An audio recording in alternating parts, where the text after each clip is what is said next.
तो हम टेस्ट करने जा रहे थे, बट हम टेस्ट नहीं कर रहे। मैं पहले रिवाइज कर लेता हूँ ये ऑडिट रिपोर्ट, फिर इसके बाद इसके बाद लॉ का टेस्ट दूंगा, फिर इसके बाद एफआर पढ़ूंगा, फिर इसके बाद ये ऑडिट का टेस्ट दूंगा, फिर एफआर पढ़ूंगा, फिर टेस्ट दूंगा। बाय करो, बाय बाय, टाटा। ओके, तो लॉ करेंगे। अब हम ये मेरा कुछ पार्ट रह गया था, तो मैं इससे पहले ये कर लेता हूँ, तब मतलब मिस हो गया तो मिस ही हो जाता है। नॉर्मली कुछ नहीं है, आपको journal instruction preparation of CFS, journal instruction CFS से बनाने। जर्नल इंस्ट्रक्शन क्या होगी सीएफएस बनाने की, सिंपल सी जर्नल इंस्ट्रक्शन सीएफएस बनाने की। यहाँ तो ये क्वेश्चन आप एफआर करा होगा, आप एफआर से भी निकाल सकते हो। कैसे जर्नल इंस्ट्रक्शन, अगर आप सीएफएस बनाते हो तो क्या करते हो, एनसीआई को अलग करते हो, एनसीआई प्रोपोर्शनल निकालते हो और इक्विटी मेथड से निकालते हो। दो अलग अलग एनसीआई निकालने के तरीके होते हैं। और कोई जो बैलेंस होता है उसको नेट ऑफ कर देते हो, कोई प्रॉफिट बुकिंग होती है तो उसको एलिमिनेट कर देते हो। और कंसोलिडेशन का क्या है, और क्या है, सारी सब्सिडी एक ही में आ जाती है, एनसीआई, इक्विटी और फेयर वैल्यू पे मेथड करते। फेयर वैल्यू पे करोगे या फेयर वैल्यू ही रहता है, और क्या रहता है इसमें देखते हैं। Where a company is required to prepare, अगर किसी कंपनी को कंसोलिडेटेड फाइनेंशियल स्टेटमेंट बनाना है, that is balance sheet, PNL, statement of change in equity और कैश फ्लो स्टेटमेंट, वो अप्लाई होगा म्यूटेटिस म्यूटेंटिस जैसे शेड्यूल में अप्लाई होता है to a company in preparation of balance sheet, statement of prepare. ठीक है, कंसोलिडेटेड फाइनेंशियल डिस्क्लोज इन्फॉर्मेशन, उसको डिस्क्लोज करनी पड़ेगी इस इन्फॉर्मेशन एज पर इन days notified in 2000 rule 2015 including the following. जैसे अगर कंसोलिडेटेड बना रहे हो तो इसका मतलब कंसोलिडेशन में क्या आता है, balance sheet, PNL, notes to accounts, statement of change in equity, statement of cash flow. तो ये वैसे ही अप्लाई होगा जैसे शेड्यूल्स में लगता है, आप बनाते हो PNL, balance sheet preparation of balance sheet, PNL, equity, statements of changes in equity. ठीक है, तो वैसे ही अप्लाई होगा और आपको डिस्क्लोज करनी पड़ेगी ये सारी इन्फॉर्मेशन। कितने पॉइंट है, पहला पॉइंट पढ़ रहा हूँ, उसके अंदर 3 पॉइंट है। दूसरा पढ़ूंगा, उसके अंदर उससे बना रखा है टेबल। तीसरे 14, 3-4 पॉइंट है, बस कुछ नहीं है। फिर ठीक है, पहला पॉइंट पढ़ रहा हूँ पहले का। जो प्रॉफिट और लॉस एट्रीब्यूटेबल होगा एनसीआई को और ओनर्स को to the parent in the statement of profit or loss shall presented as allocation of period further। मतलब नहीं समझा। जो एनसीआई आएगा, जो प्रॉफिट होगा एनसीआई का और ओनर्स पेरेंट, जो प्रॉफिट होगा एनसीआई का और पेरेंट का, ठीक है, जो प्रॉफिट होगा एनसीआई और पेरेंट का, पीएनएल में उसको प्रेजेंट करेंगे as allocation for the period. मतलब हम एलोकेट कर देंगे कि भैया ये एनसीआई का प्रॉफिट है, ये किसका है, ये पेरेंट का प्रॉफिट है, हम जैसे करते ही तो हैं। Further total comprehensive income for the period of attributable to NCI and owners parent shall be presented in a statement. ये भी एलोकेशन कर देना है आपको फॉर द पीरियड। ये अदर कॉम्प्रहेंसिव इनकम को भी एलोकेट कर देना है, ये भी एलोकेट कर देना है। तो अल्टीमेटली पीएनएल में ओसीआई और पेरेंट की वो भी एलोकेट कर दो उस पीरियड के लिए, और अदर कॉम्प्रहेंसिव इनकम वो भी एनसीआई और पेरेंट को एलोकेट कर दो फॉर पीरियड, उस पीरियड के लिए। The fourth disclosure of total NCI, जो टोटल कॉम्प्रहेंसिव इनकम है, shall also be made in a statement of change in equity. हाँ, ये आप इसमें भी ऐड कर दो, statement of change in equity में अदर कॉम्प्रहेंसिव इनकम आती है, वहाँ पे अलग से आ जाता है। In addition to disclosure requirement in days the forced disclosure also made in respect to other comprehensive income. ठीक है, जो एनसीआई होगा बैलेंस शीट में और पीएनएल में changes in equity with equity presented separately from the equities. जो NCI होगा आपको उसको सेपरेटली प्रेजेंट करना है, balance sheet, statement of changes in equity, PNL, हर जगह सेपरेटली करना है। क्या सेपरेटली करना है, सेपरेटली प्रेजेंट करना है किसको, एनसीआई को। कहाँ पे, बैलेंस शीट में, पीएनएल में, statement of change in equity में। ठीक है, और पहला पॉइंट वो था जो हमें जो प्रॉफिट एंड लॉस है उसको क्या करना है, उसे एलोकेट करना है। प्रॉफिट एंड लॉस को एलोकेट करना है, प्रॉफिट एंड लॉस को एलोकेट करना है एनसीआई और पेरेंट में, और जो एनसीआई है उसे आपको सेपरेटली दिखाना है। और तीसरा जो इन्वेस्टमेंट है आप इक्विटी मेथड यूज़ करोगे, इक्विटी मेथड यूज़ करोगे और कुछ नहीं, ठीक है, इक्विटी मेथड यूज़ करोगे। अब दूसरे पॉइंट में कंसोलिडेटेड फाइनेंशियल स्टेटमेंट, अब एडिशनल नोट्स में आप ये दिखाओगे पूरा नेट एसेट क्या क्या है, OCI ये सारा बना हुआ टेबल। अब तीसरा, जो सारी सब्सिडरी हैं, एसोसिएट्स हैं, जॉइंट वेंचर है, will covered in CFS। CFS में आता ही क्या है, सब्सिडरी आती हैं, एसोसिएट्स आते हैं और जॉइंट वेंचर आते हैं, तो CFS में सारे कवर हो जाने चाहिए, दैट्स इट, ठीक है। जो एंटिटी डिस्क्लोज करेगी लिस्ट ऑफ सब्सिडरीज, एंटिटी क्या करेगी कि लिस्ट ऑफ सब्सिडरीज कितनी, एसोसिएट कितनी और जॉइंट वेंचर कितने have been consolidated in a CFS along with the reason not consolidation. अच्छा, मतलब मान लो 10 सब्सिडरी है, 20 एसोसिएट और 30 ही है, टोटल सब मिला कर 100 हो गई, और आपने 20 ऐसी सब्सिडरी है जो डिस्क्लोज नहीं करी, मतलब कि इसको कंसोलिडेट नहीं किया। आप उसका रीज़न बताओ क्यों कंसोलिडेट नहीं किया, और आप इसका बताओ रीज़न कि आपने क्यों कंसोलिडेट किया। तो ये आपको बतानी पड़ेगी कितनी सब्सिडरी आपने कंसोलिडेटेड की है, कितनी एसोसिएट सब्सिडरी और जॉइंट वेंचर को कंसोलिडेट किया, कितनी को नहीं किया। That's it, game over. Entity को डिस्क्लोज करना पड़ेगा लिस्ट ऑफ सब्सिडरीज, एसोसिएट्स और joint venture which has been consolidated in CFS, consolidated करा है CFS में along with the reason not और, ठीक है। और सब्सिडरीज में CFS में सब्सिडरीज जॉइंट वेंचर होनी चाहिए, और इक्विटी मेथड में करोगे, इक्विटी मेथड पे करोगे, और जो NCI होगा उसको सेपरेटली करोगे, जो NCI होगा उसको क्या करोगे सेपरेटली, P&L बैलेंस शीट और नोट्स टू अकाउंट्स में आएंगे, notes to account, statement of change in equity, और जो प्रॉफिट होगा एट्रीब्यूटेबल होगा फॉर द पीरियड के लिए एलोकेट करोगे आप उसको NCI और पेरेंट में जो प्रॉफिट होगा, बैलेंस शीट में भी नहीं, सॉरी OCI में भी ऐसे ही करोगे। दैट्स इट, ये हमारा खत्म, ये जर्नल इंस्ट्रक्शन है for preparation of consolidated financial statement. अब हम आते हैं ऑडिट रिपोर्ट पे। ऑडिट रिपोर्ट में मैं ज़्यादा कुछ नहीं करूँगा, थोड़े से बस एग्जाम्पल देखूँगा, मैं इंक्लूड नहीं करूँगा, ठीक है, ठीक है, ठीक है, ठीक है, कर रहे हो तो देख ही लो, थोड़ा सा एग्जाम्पल ही तो है इसमें, बाकी तो ये लो 701 में तो कुछ है भी नहीं, 701 में इसने कुछ लिखा, ओ सॉरी 700 में, मेरे को रीड कर लेना चाहिए। ओके, तो हम स्टार्ट करते हैं ऐसे 700 में क्या है, फॉर्मिंग एन ओपिनियन, हम ओपिनियन फॉर्म कर रहे हैं और रिपोर्ट कर रहे हैं फाइनेंशियल स्टेटमेंट में, ओपिनियन फॉर्म कर रहे हैं और रिपोर्ट कर रहे हैं फाइनेंशियल स्टेटमेंट। ऐसे 700 में क्या है, ओपिनियन फॉर्म करेंगे, रिपोर्ट करेंगे फाइनेंशियल स्टेटमेंट में। फॉर्म एन ओपिनियन, जो हमारे पास, हाँ, हम ओपिनियन उस पर फॉर्म करेंगे जो हमारे पास एविडेंस हमने कलेक्ट करे, हमने कंक्लूजन ड्राउन करा है, वो हमारा उसी पे बेस्ड होते हैं हमारे कंक्लूजन, और एक्सप्रेस करेंगे क्लियरली एक रिपोर्ट में, राइटिंग में, थ्रू रिटर्न रिपोर्ट में, ठीक है, एक्सप्रेस करेंगे। स्पेसिफिक इवैल्यूएशन क्या, ऑडिटर के द्वारा स्पेसिफिक इवैल्यूएशन का क्या मतलब है, स्पेसिफिक इवैल्यूएशन का क्या मतलब है, क्या मतलब है स्पेसिफिक इवैल्यूएशन, क्या मतलब है specific evaluation, don't know, understand, समझ नहीं आ रहा, specific evaluation, let me check this.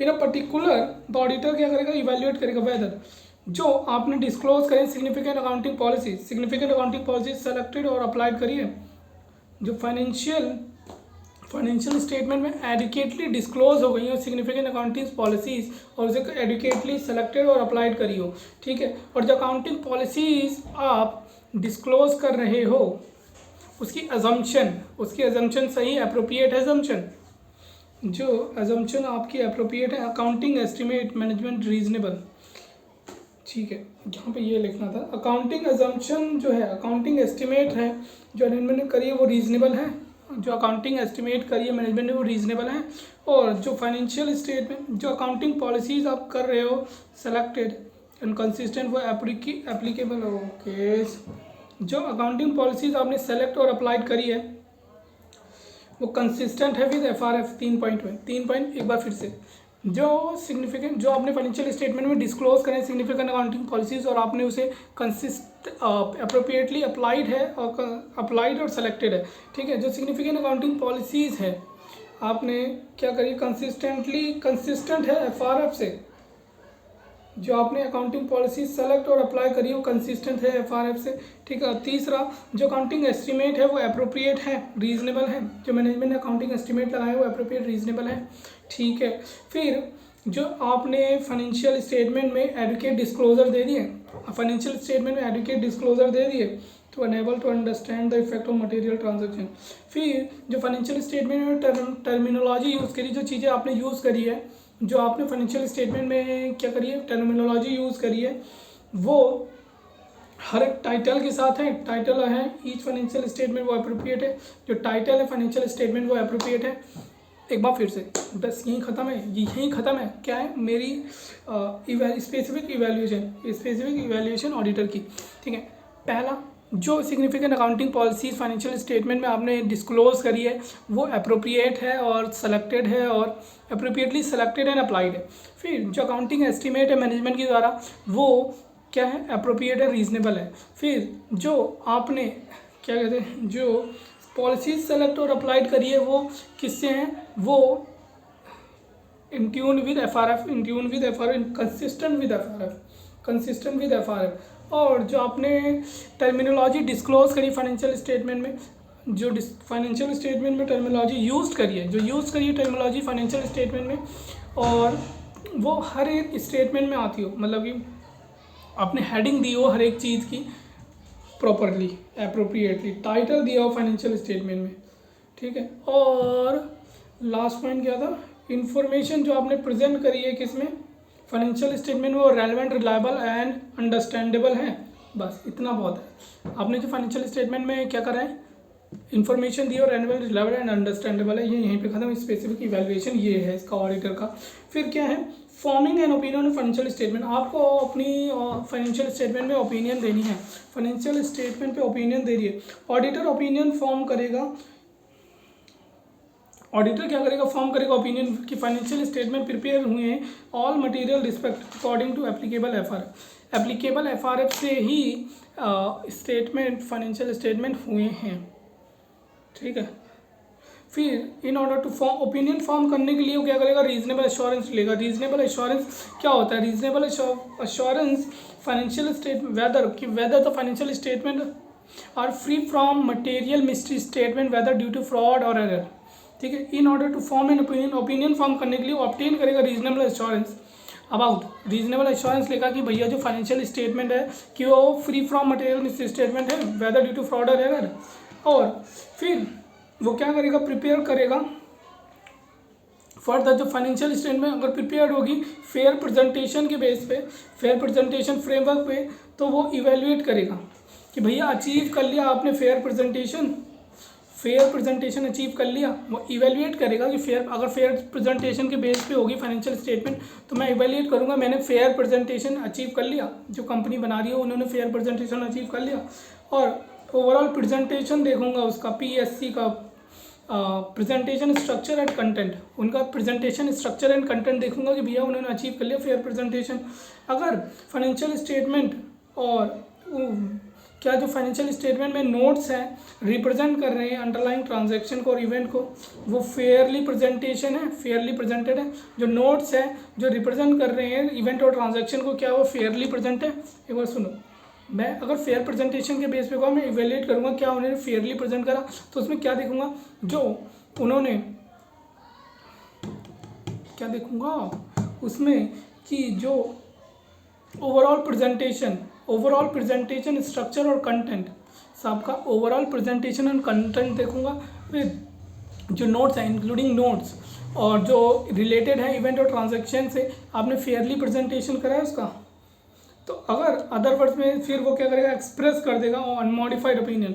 जब ऑडिटर कंक्लूड कर देगा financial statement are prepared in all material respect in according with applicable FRF, तो वो देख लेगा कि भैया हाँ एप्लीकेबल एफआरएफ में है, तो वो क्या कर देगा, अपनी ओपिनियन दे देगा, ठीक है। Basic element of audit report, basic elements of audit report पूरा का पूरा सबसे पहले एड्रेस ही आता है, नहीं टाइटल आता है। टाइटल में आता है भैया इंडिपेंडेंट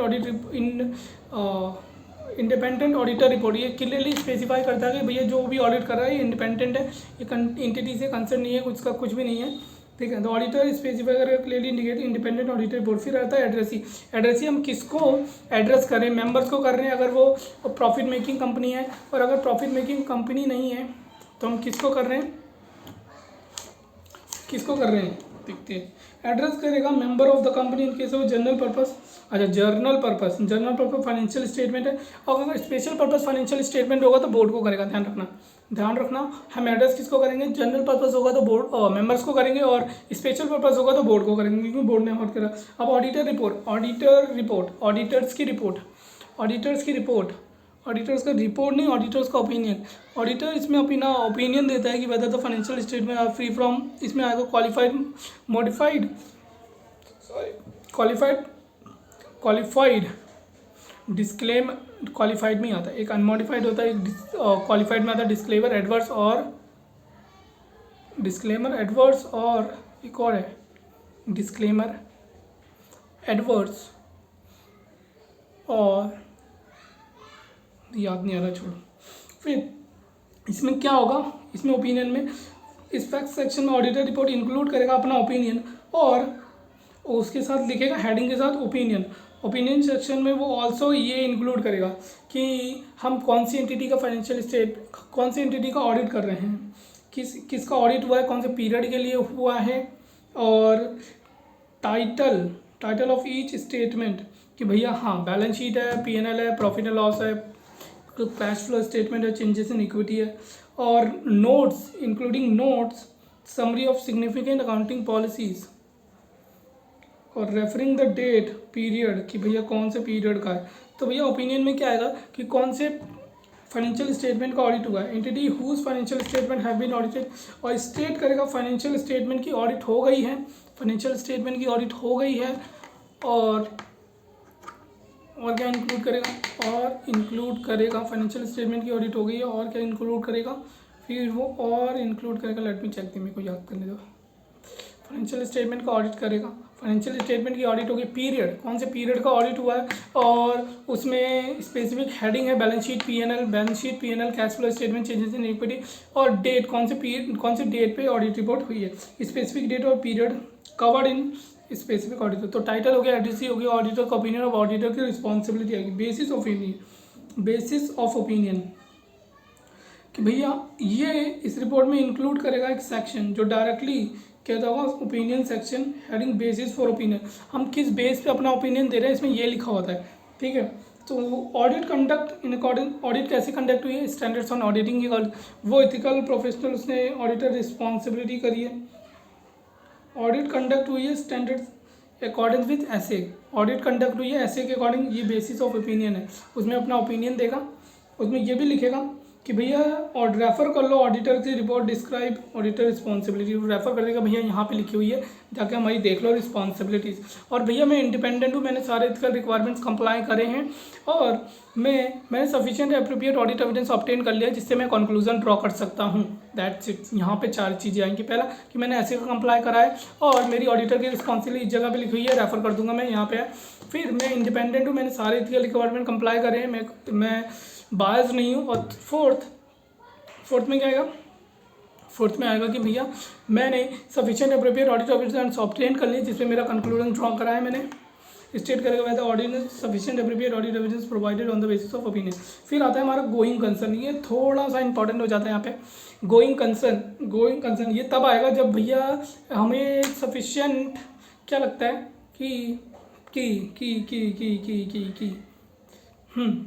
ये अप्लीकेबल वहाँ पे होता है। ऑडिटर क्या करेगा, रिपोर्ट करेगा। अगर ये अप्लीकेबल होता है तो ऑडिटर रिपोर्ट करेगा 570 गोइंग कंसर्न ऐसे उसके अकॉर्डिंग रिपोर्ट करेगा। अगर ऑडिटर इसमें ऑडिटर की रिस्पॉन्सिबिलिटी क्या है कि वो साई ऑब्टेन करेगा। साई ऑब्टेन क्या करेगा कि भैया एप्रोप्रिएट अकाउंटिंग आपने करी हुई है in relation to going concern. जो गोइंग कंसर्न है तो आपने एप्रोप्रिएट अकाउंटिंग करी हुई है नहीं, ऑब्टेन करेगा सही। और कंक्लूड करेगा कि appropriateness of use of going concern basis accounting in preparation of financial statement. इसमें पूरा लिखा, मैंने ये बस बोल दिया कि भैया वो एप्रोप्रिएटनेस देखेगा कि भैया जो आपने अकाउंटिंग पॉलिसी यूज़ करी है वो एप्रोप्रिएट है इन प्रिपरेशन ऑफ फाइनेंशियल स्टेटमेंट। और कंक्लूड करेगा कि भैया कोई मटेरियल अनसर्टेनिटी एग्जिस्ट नहीं करती। मटेरियल सर्टेनिटी तो एग्जिस्ट नहीं करती about entity ability to continue as a going concern. Material uncertainty exist करती है कि एंटिटी की एबिलिटी क्या हो जाए, अबाउट एंटिटी की एबिलिटी क्या हो जाए to continue as a going concern. अब यहाँ पे एक चार्ट बनता है, यहाँ पे क्या होता है, ठीक है। अगर गोइंग कंसर्न उसने डिस्क्लोज नहीं करा, एप्रोप्रिएट अकाउंटिंग फॉलो नहीं करी तो हम क्या कर देंगे, डिस्क्लेम कर देंगे। हम एडवर्स ओपिनियन, डिस्क्लेम तो तब होता है जब तुझे ऑडिट एविडेंस नहीं मिलता था भाई भाई भाई भाई भाई, ठीक है। डिस्क्लेम तो तब करता है जब उसको ऑडिट एविडेंस नहीं मिलता। तो गोइंग कंसर्न बेसिस अगर आपने अप्रोप्रिएटली नहीं करा, इन अप्रोप्रिएट है तो एडवर्स ओपिनियन दे दूंगा। अब दूसरे में आते हैं, गोइंग कंसर्न अप्रोप्रिएट है बट आपने डिस्क्लोज नहीं करा तो मैं मॉडिफाइड ओपिनियन दे दूंगा, और आपने अप्रोप्रिएटली डिस्क्लोज कर दूंगा तो मैं क्लीन ओपिनियन दूंगा, मतलब कि अनमॉडिफाइड ओपिनियन दूंगा। तो going concern basis accounting appropriate but material uncertainty exist करती है। अकाउंटिंग तो अप्रोप्रिएट है, accounting is appropriate but material uncertainty exist करती है और आपने उसको डिस्क्लोज कर दिया तो मेरा क्लीन ओपिनियन होगा, कोई नहीं हो unmodified opinion and separate section of material uncertainty exist relating going concern में ऐड कर दूंगा। और अगर आपने डिस्क्लोज नहीं करा, लेट मी टेक दिस, ठीक है। अगर मटेरियल अनसर्टेनिटी है और आपने डिस्क्लोज नहीं करा तो मैं एडवर्स तो नहीं दूंगा, एडवर्स में उधर दे चुका हूँ, मैं क्वालिफाइड ओपिनियन दे दूंगा। क्वालिफाई और adverse opinion mention in the basis of opinion, ठीक है।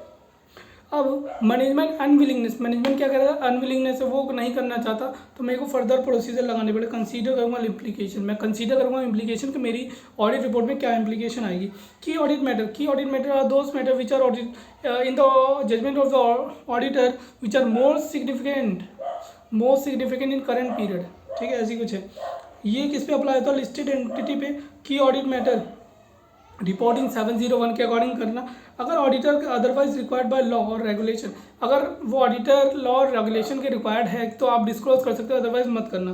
टू कम्युनिकेट की ऑडिट मैटर तो auditor shall do according with 701, तो लॉ और रेगुलेशन है तो 701 के अकॉर्डिंग कर देना, वरना इसको लिस्टेड एंटिटी पे लगता है आपको कुछ करने की जरूरत नहीं है। The auditors the listed entities communicate किए होंगे। फिर रिस्पॉन्सिबिलिटी फॉर फाइनेंशियल स्टेटमेंट। अब उससे पहले एक इलस्ट्रेशन है हमारे पास, let me do this, okay. हाँ, की ऑडिट मैटर। अब रिस्पॉन्सिबिलिटी ऑफ हम ये कह रहे थे क्वेश्चन। सी ए समीर क्या है, statutory auditor of frame limited, ठीक है, ऑडिटर है, ठीक है, for the financial year 2021। While concluding, जब वो कंक्लूड कर रहा था ऑडिट, सीए समीर ने डिसाइड करा to issue an unmodified opinion. उसने कहा कि भैया हम अनमॉडिफाइड ओपिनियन करेंगे। Through he also concluded that the material uncertainty exist करती है, material uncertainty with respect to the company's ability to continue as a going concern on account of pending litigation relating to labour laws. He is of the view that the company made an appropriate disclosures कर दिया with respect to such pending litigation in the notes to accounts and annexed in the financial statement of Triumph Financial. Explain the Sameer will deal the above situation in his report and draft the relevant portion of audit report. Okay. अब ये देखा उसने going ability continuous going, तो क्या उसने appropriate accounting उसने follow करी है। तो preparation of financial statement, for preparation of financial statement, तो फिर हम क्या करेंगे, अनमॉडिफाइड ओपिनियन ही देंगे, ठीक है। विड्रॉ, अब यहाँ पे लिखा हुआ है क्या लिखना है मुझे ऑडिट रिपोर्ट में। We draw attention to note number 10 in the financial statement. हमने क्या करा है, ड्रॉ करा attention to note number 10। We draw attention to note 10 in the financial statement which include that which includes that the outcome of litigation on account of labor loss is pending. We draw material uncertainty relating to going concern, ये add करना था separate heading में। अब यहाँ पे क्या लिखना, हमने ड्रॉ करा अटेंशन, नोट नंबर 10 पे जाके देखो कि फाइनेंशियल स्टेटमेंट जो इंडिकेट करता है outcome of a litigation on account of labour law is pending और in case of company during the 31 March इतना एज स्टेटेड इन नोट 11। ऐसे ही हमने नोट 11 में लिखा है दिस इवेंट और कंटिन्यू, दिस इवेंट और कंडीशन इंडिकेट दैट, वो इंडिकेट करता है दैट मटेरियल अनसर्टेनिटी एग्जिस्ट करती है, दैट में cast significant doubt about on the company's ability to continue as a going concern.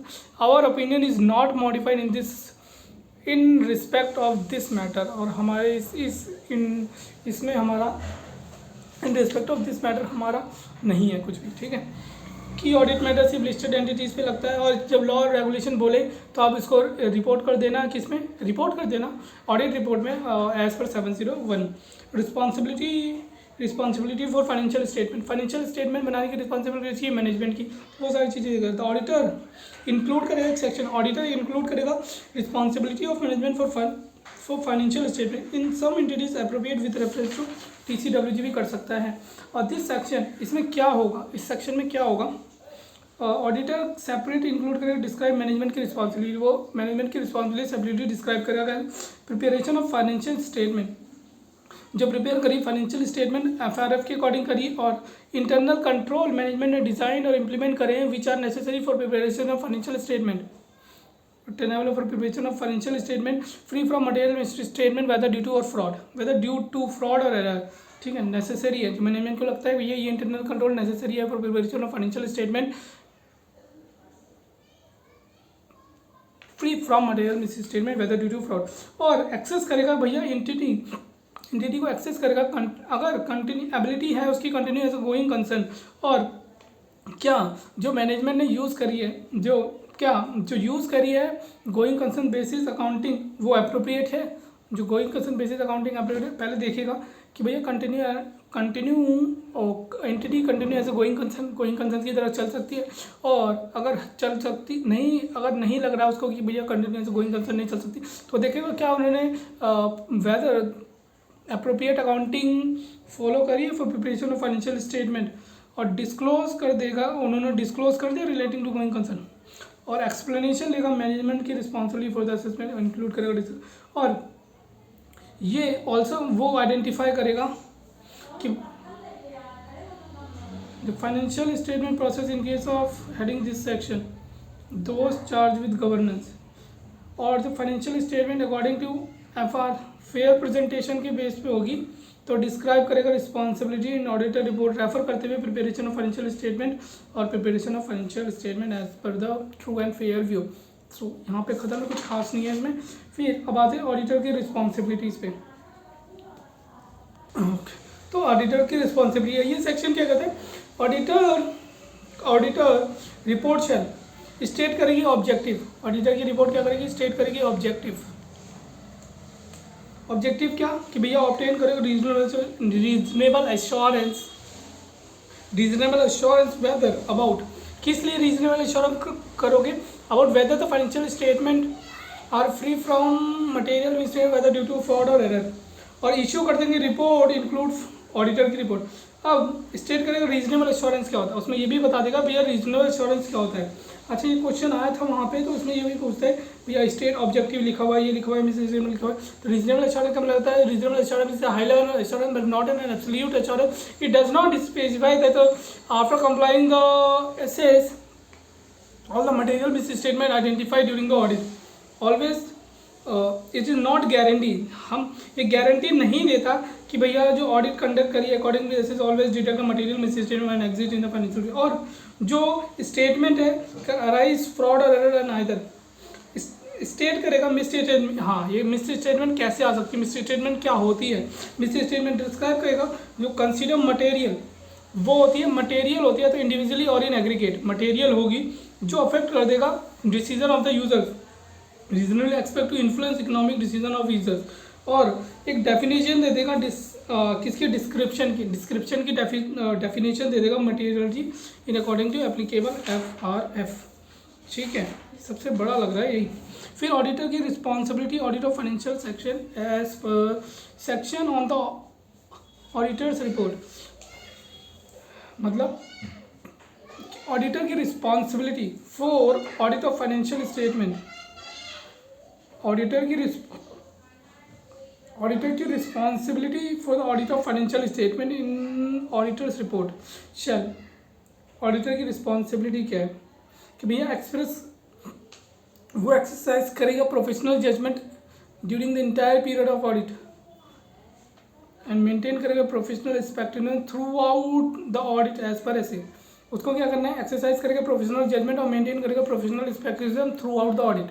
ठीक है, फिर वो डिस्क्राइब करेगा ऑडिट बाय स्टेटिंग, पहले अंडरस्टैंड करेगा, क्या अंडरस्टैंड करेगा, बिजनेस को नहीं, आइडेंटिफाई और एक्सेस करेगा जिसको मटेरियल मिसस्टेटमेंट, फिर ऑब्टेन करेगा अंडरस्टैंडिंग कि भैया ऑडिट प्रोसीजर कहाँ लगाने, इंटरनल कंट्रोल कौन से इंटरनल कंट्रोल है, अंडरस्टैंड करेगा इंटरनल कंट्रोल जो रेलेवेंट है ऑडिट फॉर ऑडिट के लिए, और डिज़ाइन करेगा ऑडिट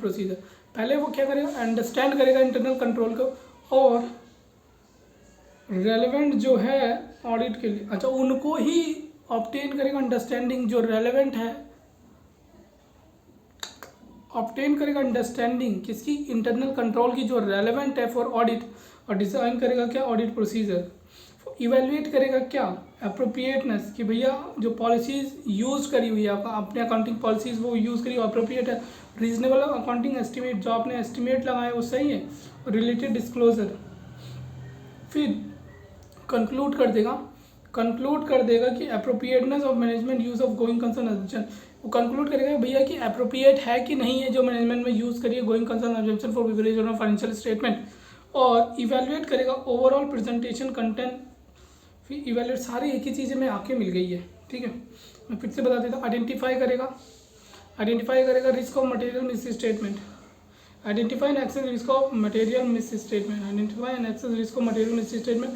फिर वो अंडरस्टैंड करेगा इंटरनल कंट्रोल को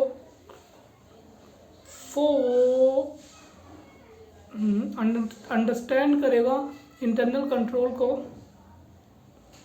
रेलेवेंट, इंटरनल कंट्रोल है रेलेवेंट फॉर ऑडिट के लिए, ठीक है। अंडरस्टैंड कर लिया, फिर वो अप्रोप्रिएटनेस चेक करेगा जो एस्टिमेट करे हैं उसने, जो एस्टिमेट है और जो अकाउंटिंग पॉलिसीज़ वो यूज़ करे और जो डिस्क्लोजर दिए मैनेजमेंट ने। फिर देखेगा कि अप्रोप्रिएट है गोइंग कंसर्न अजम्पशन की अकाउंटिंग, और फिर वो क्या कर देगा, देखेगा कि भैया क्या है स्ट्रक्चर, कंटेंट और पीसीएस प्रेजेंटेशन सही है ना, इवेल्युएट करेगा ओवरऑल, और ये इसकी रिस्पॉन्सिबिलिटी है। ऑडिटर की responsibility audit of financial statement auditor report करेगा। प्लान स्कोप और टाइमिंग ऑडिटर वो कम्युनिकेट करेगा क्या, ऑडिटर की responsibility for audit of financial statement section of auditors report वो भी इंक्लूड करेगी भैया कम्युनिकेट करा है उसने, स्टेट करेगा कि ऑडिटर ने जो कम्युनिकेट करा है टीसीडब्ल्यूजी से रिगार्डिंग किस चीज़ के, अदर मैटर कि plan scope and timing of audit, और वो कितना सिग्निफिकेंट ऑडिट फाइंडिंग्स और significant deficiencies identifies in internal control, मतलब ये कम्युनिकेट करेगा टीसीडब्ल्यूजी को, और अपने ऑडिट रिपोर्ट में बताएगा। ये मैंने कम्युनिकेट करा तो क्या कह रहा था, plan scope and timing of audit, significant deficiencies identified in internal control और सिग्निफिकेंट ऑडिट फाइंडिंग्स, ठीक है। और वो स्टेट करेगा, प्रोवाइड करेगा टीसीडब्ल्यू की स्टेटमेंट कि कंप्लाई करा है उसने, ये भी कम्युनिकेट करेगा भैया इसने कंप्लाई करा है इथिकल रिक्वायरमेंट्स का रिगार्डिंग द इंडिपेंडेंस कम्युनिकेशन और रिलेशनशिप से। और अगर वो एंटिटी क्या है, जब एंटिटी क्या होगी जिसपे केएम अप्लाई होगा तो वो ऐसे को कंप्लाई करेगा, कम्युनिकेट कर देगा अकॉर्डिंग टू 701। अगर कोई एंटिटी पे जिसपे केएम की ऑडिट मैटर जो लिस्टेड एंटिटी होती है उस पर अप्लाई होता है तो वो कम्युनिकेट कर देगा। मैटर कम्युनिकेटेड विद टीसीडब्ल्यूजी, यहाँ पे की ऑडिट मैटर आ गया, ठीक है। Key audit presented in audit report, जब तक लॉ उसको लगता है कि भैया मेरे को की ऑडिट मैटर डिस्क्लोज करने से उससे बेनिफिट नहीं होंगे, उससे नुकसान ज़्यादा होगा, तो वो डिस्क्लोज नहीं करेगा। 701 ऑडिटर क्या करता है, ये डिस्क्राइब करता है मैटर इन की ऑडिट रिपोर्ट अनलेस लॉ और रेगुलेशन प्रिक्लूड नहीं करते, मतलब उसको लॉ और रेगुलेशन प्रिक्लूड नहीं करते। की ऑडिट मैटर क्या है, की ऑडिट मैटर भैया देखो एज पर 70 ऑडिटर क्या करता है, डिस्क्राइब करता है ये अपनी ऑडिट रिपोर्ट में, अनलेस जब तक लॉ रेगुलेशन इसे प्रिक्लूड नहीं करते, मतलब मना नहीं करते, या तो एक्सट्रीमली रेयर सर्कमस्टांसेस में ऑडिटर कहते हैं, डिटरमाइन करते हैं कि जो मैटर है मुझे कम्युनिकेट नहीं करने चाहिए।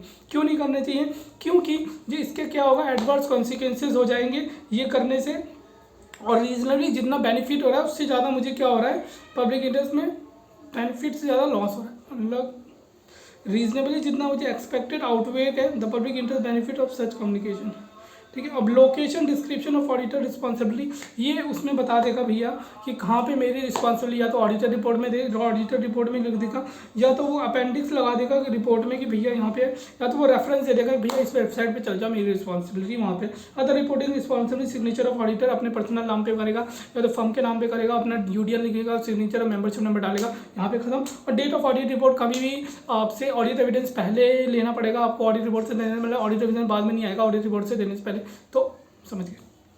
अब audit report in audit of both ऐसे एंड इंटरनेशनल स्टैंडर्ड्स, अगर दोनों में ही है ऑडिट रिपोर्ट तो आपको क्या करना पड़ेगा। अगर ऑडिटर क्या कहता है रिक्वायर्ड, उसको कंडक्ट करनी है ऑडिट, जो एडिशनल जो जो जो इंडिया आपका एसएस तो लग रहा है, साथ में कोई दूसरा स्टैंडर्ड्स लग रहा है जो इशू करे हैं आईसीआई ने, और साथ में इंटरनेशनल भी लग रहा है, तो क्या करेगा ऑडिट।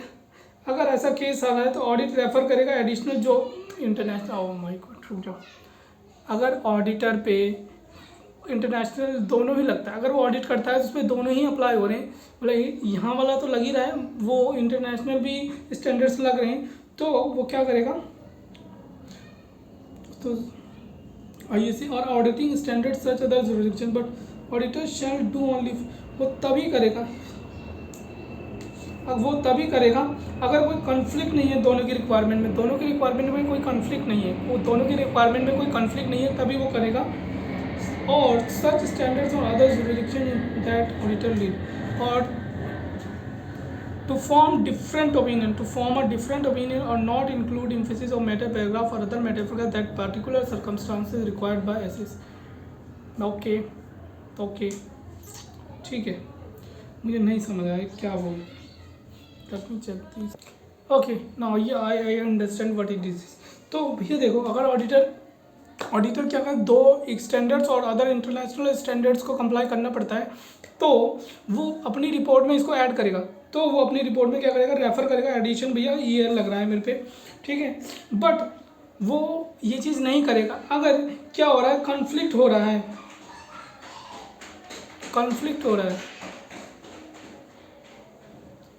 हो रहा है किस चीज़ में, कि भैया आईएसए और ऐसे में, क्योंकि भैया दो डिफरेंट ओपिनियन आ रही है मेरी, और मेरे को बोल रहे हैं कि भैया इन्फोसिस तो मेरे पैराग्राफ मत डालना, अदर मेरे पैराग्राफ मत डालना, जो ऐसे कहता है मेरे को भैया डालो, ऐसे मेरे को कहता है डालो, तो ऐसी चीज़ में यहाँ पे मत इंक्लूड करना। बाकी तो आपको ऐसे दो ऐसे करने पड़ रहे हैं, दो इंडियाज लग रहा है, मतलब इंटरनेशनल ऐसे लग रहा है और इंडिया का ऐसे लग रहा है, तो आपको अपनी रिपोर्ट में बताना पड़ेगा, दो केस में मत बनाना। अगर कॉन्फ्लिक्ट हो रहा है और मेरे को प्रिक्लूड करा जा रहा है कि भैया एम्फेसिस ऑफ मैटर पैराग्राफ में डाला और अदर मैटर पैराग्राफ में डाला, और ऑडिटर क्या करेगा, वो आईएसए को यूज़ करता है तो ऑडिट रिपोर्ट में भैया क्लियरली स्पेसिफाई करेगा कि कहाँ का आईएसए है, दैट्स इट, यहाँ पे ये खत्म। अब सप्लीमेंट्री इन्फॉर्मेशन क्या होता है, सप्लीमेंट्री इन्फॉर्मेशन, ठीक है, जो एफआरएफ के अकॉर्डिंग एफआरएफ बोलता था भैया नहीं चाहिए, एफआरएफ नहीं चाहिए, बट आपने क्या कर दिया ऑडिटेड में प्रेजेंट कर दिया, फिर ऑडिटर उसको क्या करता है इवैल्यूएट करता है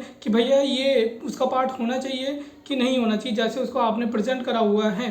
अगर ये एफआरएफ का पार्ट नहीं होना चाहिए था, अगर ऑडिटर कहता है भैया ये एफआरएफ का पार्ट नहीं होना चाहिए था, तो वो क्या करेगा कि जो आपने इसे वैसे प्रेजेंट किया हुआ है sufficiently clearly different it from the FS, आपको ऐसे प्रेजेंट कर दो कि भैया ये एफएस से डिफरेंट हो जाए, कि भैया ये ऐसे फाइनेंशियल स्टेटमेंट का पार्ट नहीं लगना चाहिए। अगर नहीं, ऑडिटर तो आज करके मैनेजमेंट से चेक द प्रेजेंटेशन, अगर मैनेजमेंट क्या करता है रिफ्यूज़ करता है तो वो आइडेंटिफाई कर देगा अनऑडिटेड सप्लीमेंट्री इन्फॉर्मेशन एक्सप्लेन कर देगा ऑडिटर पर।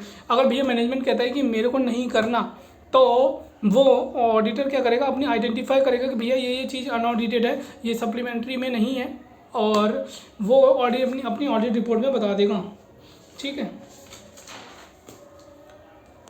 ओके नाउ अब हम क्या आ गए 701 पे आ गए।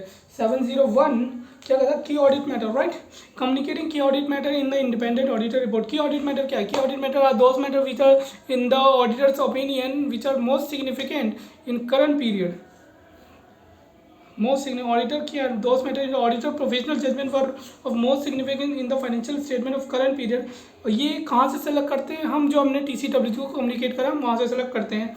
ऑब्जेक्टिव क्या होता है, हम क्या इन्हेंस करते हैं कम्युनिटी वैल्यू, कि ग्रेटर ट्रांसपेरेंसी हो जाए। वो भाई असिस्ट करता है यूज़र को क्या करता है असिस्ट करता है कि भैया कि ऑडिटर की प्रोफेशनल जजमेंट में ये चीज़ सिग्निफिकेंस है, ये करता है कि भैया ऑडिटर की जजमेंट में ये चीज़ सिग्निफिकेंट है, तो इसको भैया देख लेना चाहिए। और ये चीज़ ध्यान रखना, ये सब्स्टिट्यूट नहीं है डिस्क्लोजर का, ये डिस्क्लोजर का सब्स्टिट्यूट नहीं है, डिस्क्लोजर का सब्स्टिट्यूट नहीं है, और ये ओपिनियन का सब्स्टिट्यूट नहीं है, मॉडिफाइड ओपिनियन का सब्स्टिट्यूट नहीं है, और ये सब्स्टिट्यूट नहीं है गोइंग कंसर्न का ऐसे 507, और ये कोई सेपरेट ओपिनियन नहीं है।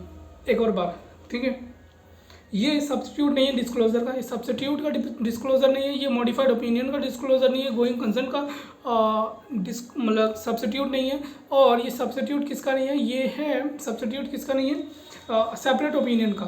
ठीक है, सब्स्टिट्यूट मतलब हम इसको यूज़ नहीं कर सकते ओपिनियन देने की जगह, हम इसको यूज़ नहीं कर सकते डिस्क्लोजर, हम डिस्क्लोजर में छोड़ दिया, हमने यहाँ दे दिया, और हम अपनी ओपिनियन को मॉडिफाई नहीं कर रहे, हम यहाँ लिख दे रहे हैं। तो ये सब्स्टिट्यूट नहीं, इस जगह पे हम यूज़ नहीं कर सकते। सब्स्टिट्यूट डिस्क्लोजर नहीं है, मॉडिफाइड नहीं है, आप ये सब्स्टिट्यूट नहीं है। ठीक है, रिपोर्टिंग की 570 के अकॉर्डिंग जब मटेरियल अनसर्टेनिटी एग्जिस्ट करती है relating to event or condition that may cast significant doubt about continue a factor। कौन कौन से फैक्टर है जो डिटरमाइन करते हैं कि ये की ऑडिट मैटर है, कि भैया जब ऑडिट के टाइम हमारे क्या हो गया, ये हम वो ट्रांजैक्शन और इवेंट जिससे हमारा ऑडिट चेंज हो गया, ऑडिट ही हमारा चेंज हो गया, ट्रांजैक्शन। और वहाँ पे जहाँ पे ऑडिटर की जजमेंट, जहाँ ने अपनी अपनी ऑडिटर जजमेंट लगाई है, क्यों, क्योंकि मैनेजमेंट में वहाँ अपनी जजमेंट लगाई थी, दूसरा। और तीसरा क्या है, जहाँ पे higher risk of material misstatement है, areas of higher risk of material misstatement और सिग्निफिकेंट रिस्क जो हमने आइडेंटिफाइड करा था 315 के अकॉर्डिंग, और सिग्निफिकेंट ऑडिटर की जजमेंट रिलेटिंग टू उस एरिया पे, ऑडिटर की जजमेंट उस फाइनेंशियल स्टेटमेंट उस एरिया पे जहाँ पे इन्वॉल्व है सिग्निफिकेंट मैनेजमेंट की जजमेंट। अकाउंटिंग एस्टिमेट हो गया जो आइडेंटिफाई करता है यहाँ पे एस्टिमेट अनसर्टेनिटी। और effect the effect on audit of significant, कि भैया ऑडिट पे हमारा इफेक्ट हो गया किसका, सिग्निफिकेंट इवेंट और ट्रांजैक्शन का जो ड्यूरिंग में हुई थी। ये चीज़ें हमारी क्या करती हैं, की ऑडिट मैटर बताती है। एग्जांपल ऑफ की ऑडिट मैटर, एग्जांपल ऑफ की ऑडिट मैटर। ओके, तो अब एग्जांपल क्या है, एग्जांपल क्या है की ऑडिट मैटर के। आप क्या कर रहे हो, असेसमेंट, अब एसेस कर रहे हो इम्पेयरमेंट कितना आया है, प्रोविज़न कर रहे हो लॉसेस का, कंटिजेंसी को, वैल्यूएशन कर रहे हो फाइनेंशियल इंस्ट्रूमेंट का, matter relating to revenue recognition, taxation matter, मतलब इसमें क्या जजमेंट आ रही है, जजमेंट आ रही है, क्योंकि वहाँ पे अब आया था ना मैं कौन कौन सी चीज़ें हैं जो डिटरमाइन करती हैं कि ऑडिट मैटर, वहाँ पे जजमेंट आई थी तो ऑडिटर ने अपनी जजमेंट लगाई थी, तो ये वही है। ठीक है, अब communication key audit matter, key audit matter the introductory language. Key audit matter are those matter auditor की professional judgment more significant in the audit of current period में, और ये मैटर एड्रेस करेंगे in context of as a whole does not provide separate opinion. ठीक है, अगर कोई key audit matter identified नहीं होती तो फॉलोइंग इलस्ट्रेशन हम ऐसे दिखा सकते हैं key audit matter except the matter describe in basis of opinion, उन मैटर को छोड़ के और material uncertainty going on we have determine there is no key audit matter, कोई की ऑडिट मैटर नहीं है। तो ये यहाँ पे आपका की ऑडिट मैटर खत्म होता है, सिंपल सा, छोटा मोटा सा, चुन्नू पुन्नू सा। अब 705 modification to the auditors report, modification to the opinion of auditors report, modification to the opinion of auditors report. तब तक हम नेक्स्ट वीडियो में करेंगे इसको।